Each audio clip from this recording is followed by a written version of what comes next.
It's the partition cracking." Marius kept the pistol in his hand.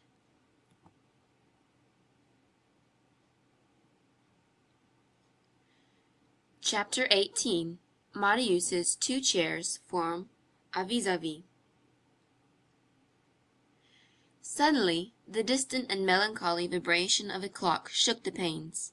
6 o'clock was striking from Saint-Médard.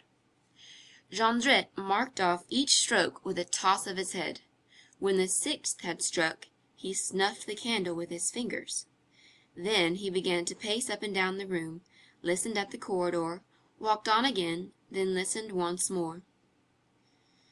"Provided only that he comes," he muttered, then returned to his chair. He had hardly reseated himself when the door opened. Mother Jondrette had opened it, and now remained in the corridor making a horrible, amiable grimace, which one of the holes of the dark lantern illuminated from below. "Enter, sir," she said. "Enter, my benefactor," repeated Jondrette, rising hastily. Monsieur Leblanc made his appearance. He wore an air of serenity which rendered him singularly venerable. He laid 4 louis on the table. "Monsieur Fabantou," said he, "this is for your rent and your most pressing necessities. We will attend to the rest hereafter." "May God requite it to you, my generous benefactor," said Jondrette, and rapidly approaching his wife, dismissed the carriage. She slipped out while her husband was lavishing salutes and offering Monsieur Leblanc a chair. An instant later she returned and whispered in his ear, "'Tis done."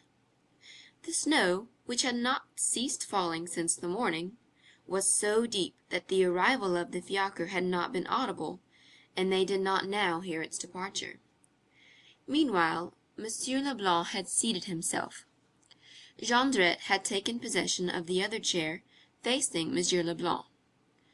Now, in order to form an idea of the scene which is to follow, let the reader picture to himself in his own mind a cold night, the solitudes of the Salpêtrière covered with snow and white as winding sheets in the moonlight, the taper-like lights of the street lanterns which shone redly here and there along those tragic boulevards, and the long rows of black elms, not a passer-by for perhaps a quarter of a league around, the Gorbeau hovel at its highest pitch of silence, of horror, and of darkness.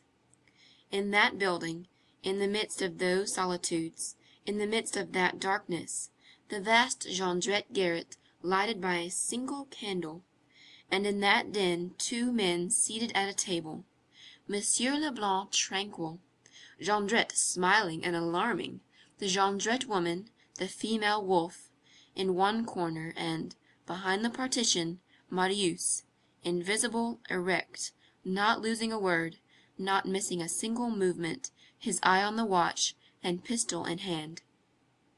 However, Marius experienced only an emotion of horror, but no fear. He clasped the stock of the pistol firmly, and felt reassured.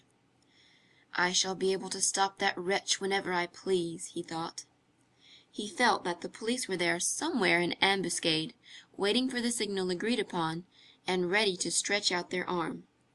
Moreover, he was in hopes that this violent encounter between Jondrette and Monsieur Leblanc would cast some light on all the things which he was interested in learning.